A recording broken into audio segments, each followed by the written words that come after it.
বাপ বেটা শ্বশুর ফার্নিচার নিতে হবে এই কথা বুঝলে কি করে কাপুরুষ? বাপ বেটা ভিক্ষা করো, ভিক্ষা করে করে করে ফার্নিচার বানিয়ে বিবাহ করিও। শ্বশুরের কাছে ফার্নিচার নিতে হবে, টাকা নিতে হবে, মোটরসাইকেল নিতে হবে, এটা কি করে বুঝলে? 25 বছর যাবতে এই মেয়েটাকে রিস্ক নিয়ে লোকটা লেখাপড়া শিখিয়েছে। এই মেয়েটাকে নিয়ে কত টেনশনে রাত্রে ঘুম হয় না। একটা ভালো ছেলে কেমনে পাওয়া যায়, একটা ভালো ছেলে কেমনে পাওয়া যায়। 25-30 বছর মেয়ের বয়স, দিন কাটে না, রাত কাটে না। এরপরে তোমার হাতে তুলে দিয়েছে একটু ভালো থাকবে বলে। 25 বছর রিস্ক নিয়ে মানুষ করার পরে তোমার কাছে তুলে দিতেই, ভোগ করার জন্য তুলে দেওয়া হয়েছে, তোমার কাছে তুলে দিয়ে তুমি টাকা চাইলে কাপুরুষ, ভিক্ষা করে খাও। দুনিয়াতে অভাব পড়েছে, ভিক্ষা করে খাও। যদি গ্রামে না দেয় তাহলে ট্রেন স্টেশনে চলে যাও। অনুমতি নাই। 4 শ্রেণীর মানুষের ইহকাল আছে, 4 শ্রেণীর মানুষের পরকাল আছে। তার একটি হচ্ছে বৈধ রুজি, আর একটি ছিল আমানতের রক্ষা। আব্দুল্লাহ ইবনে আমর রাদিয়াল্লাহু তাআলা আনহু বলেন, রাসূল সাল্লাল্লাহু আলাইহি সাল্লামকে জিজ্ঞাসা করা হলো, আইয়ুনাস আফজাল, আল্লাহ রাসূল মানুষের মধ্যে সবচেয়ে ভালো মানুষ কে? তখন তিনি বললেন, আত্তাকিয়ু ওয়ান নাকিয়ু, স্বচ্ছ পরহেজগার। স্বচ্ছ মানুষ যেই সেই ভালো, পরহেজগার যে সেই ভালো। স্বচ্ছকে তিনি বললেন লাইফ মাফিহে, যার পাপ নেই সেই স্বচ্ছ। আব্দুর রাজ্জাক সাহেব, পাপ হয় না এমন কি মানুষ আছে? নেই, তবে পাপ হলেই ক্ষমা চাই যে তার পাপ নেই। 2 ওলা বাগিয়া, সীমা লঙ্ঘন নেই যার।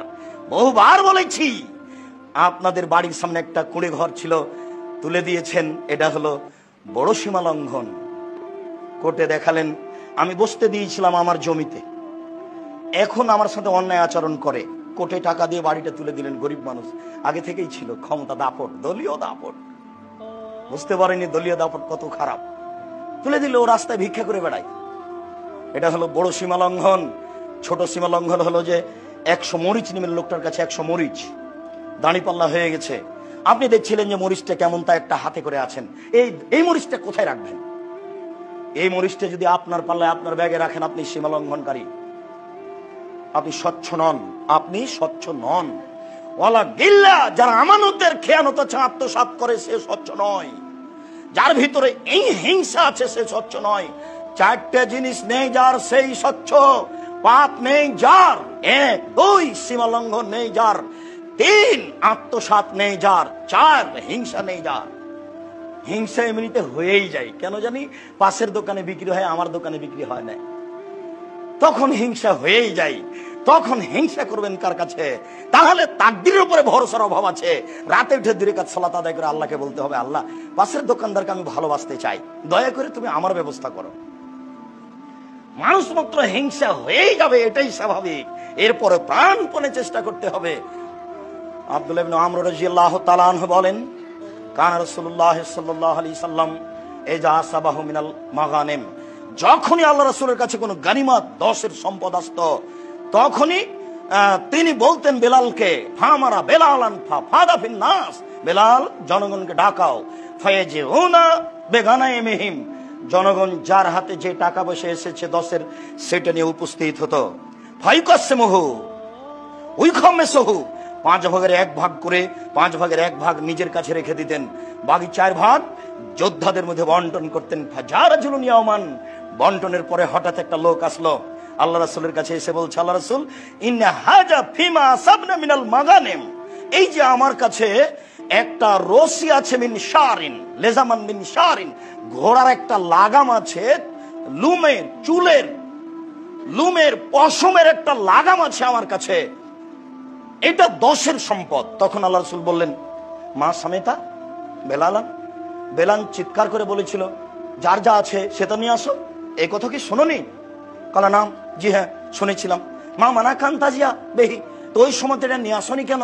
ফাতা যারা, তখন সে কিছু আপত্তি পেশ করলো, ছিলাম না, পেশাব করতে গেছিলাম, স্ত্রীর সাথে কথা বলছিলাম, একটু বাজারের দিকে গেছিলাম, কি যেন আপত্তি পেশ করলো।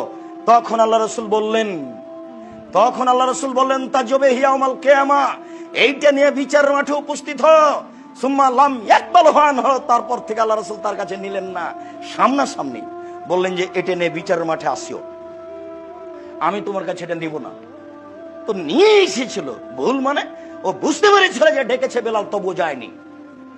অথচ রাসূলের সামনে হলো যে তোমাকে ডেকেছিল, তুমি আনোনি কেন? এখন এই ঘোড়ার লাগামটা বিচারের মাঠে নিয়ে আসিও। সেদিন হবে কথা, এখন আর হবে না। আবু হুরায়রা রাদিয়াল্লাহু তাআলা আনহু বলেন, কানা সাকাল রাসূলুল্লাহ সাল্লাল্লাহু আলাইহি ওয়াসাল্লাম রাজুলিন ইয়াকালাহু কারকারা, একজন লোকের কাছে আল্লাহ রাসূলের 10 সম্পদ জমা ছিল। ফামাতা ফাকাল রাসূলুল্লাহ সাল্লাল্লাহু আলাইহি ওয়াসাল্লাম ইন্নাহু ফিন্নার, লোকটা মারা গেল। তখন আল্লাহ রাসূল বললেন ও জাহান্নামে যাবে। ফাযাহাবা ইয়ানজুরু ইলাইহি, সাহাবীরা কথা শুনে অবাক হয়ে গেল যে লোকটা আমাদের সাথে যুদ্ধ করলো, লোকটা মারা যাওয়ার সাথে সাথে আল্লাহ রাসূল বললেন ও জাহান্নামে যাবে, ঘটনা কি একটু যাইতো। ফাওয়াজাদু আবাতান কাদ গাল্লাহা, তারা গিয়ে দেখলো যে তার ব্যাগে একটা চাদর আছে, যে চাদরটা আত্মসাৎ করেছিল। আল্লাহ রাসূল বললেন ও সরাসরি জাহান্নামী, ও যোদ্ধা, ও তাহাজ্জুদ পড়েছে। একজন সাহাবী একটা চাদর চুরি করেছে, সরাসরি আল্লাহ রাসূল ঘোষণা দিলেন ও জাহান্নামী। আবু হুরায়রা রাদিয়াল্লাহু তাআলা আনহু বলেন, আহাদা রাজুলুন রাসূলুল্লাহ সাল্লাল্লাহু আলাইহি ওয়াসাল্লাম গোলামানি কলালাহু মিদাম, আল্লাহ রাসূলকে একটা গোলাম হাদিয়া দেওয়া হয়েছিল, কেউ দিয়েছিল, তার নাম হচ্ছে মিদাম। ইয়াহুত্তু রাহানাল রাসূলুল্লাহ সাল্লাল্লাহু আলাইহি ওয়াসাল্লাম, ও আল্লাহ রাসূলের হাওদাজটা ঠিক করছে। উটের উপরে হাওদা থাকে, ওই হাওদাজের উপরে আল্লাহ রাসূল উঠে বসবেন, সেই জন্য রাসূলের গোলাম হিসাবে, কাজের লোক হিসাবে এটা ঠিক করছে। ফাসাবাহু সাহমুন আয়, হঠাৎ কোন দিক থেকে যে একটা তীর মেরেছে, তাকে এসে লেগে গেছে।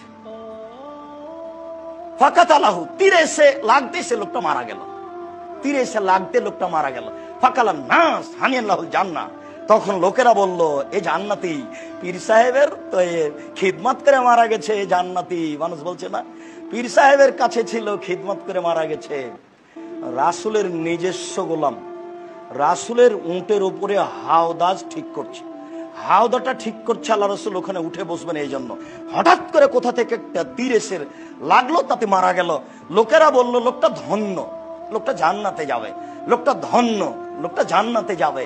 তখন আল্লাহ রাসূল বলছেন কাল্লা, কখনো নয়, ইনি রাআইতুহু ফিন্নারে, আমি তাকে জাহান্নামে দেখছি।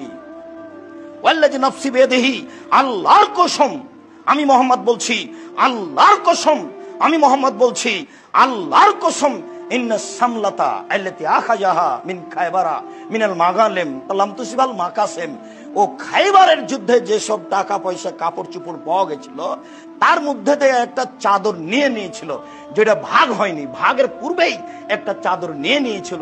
লা তাসতালু আলাইহিন নারা, এই চাদরটা তার উপরে জাহান্নামের আগুনকে খেপিয়ে তুলেছে, এই চাদরটাই তার উপরে জাহান্নামের আগুনকে খেপিয়ে তুলেছে। ফালাম্মা সামিয়া যালিকা নাস, যখন জনগণ এই কথাটা শুনলো, ফাজাবে সিরাকিন অশিরাকাইনে, তখন যার কাছে যা একটু ছিল, একটা জুতার ফিতা বা দুইটা জুতার ফিতা, মানে একেবারেই কম, 2 টাকা 1 টাকা এরকম ছিল। এবার রাসূলের কাছে নিয়ে এসে বলছে আল্লাহ রাসূল এই জুতার ফিতাটা আমার কাছে থেকে গেছিল, আল্লাহ রাসূল এই চাদরটা আমার কাছে থেকে গেছিল, আমি এটা অল্প মনে করেছি, 2টা খেজুর, এই 2টা খেজুর থেকে গেছিল, ভাগ করার আগে আমার কাছে থেকে গেছিল। আল্লাহ রাসূল বলছেন সিরাকুন ফিন্নার ওয়া সিরাকান ফিন্নার, একটা জুতার ফিতা যে আত্মসাৎ করেছে সেও জাহান্নামে যাবে, 2টা যে করেছে সেও জাহান্নামে যাবে। এমপি মন্ত্রী চেয়ারম্যান মেম্বার মসজিদের মুতাল্লি গ্রামের সরদার জানে না 10 পয়সা কি জিনিস, খুব কঠিন।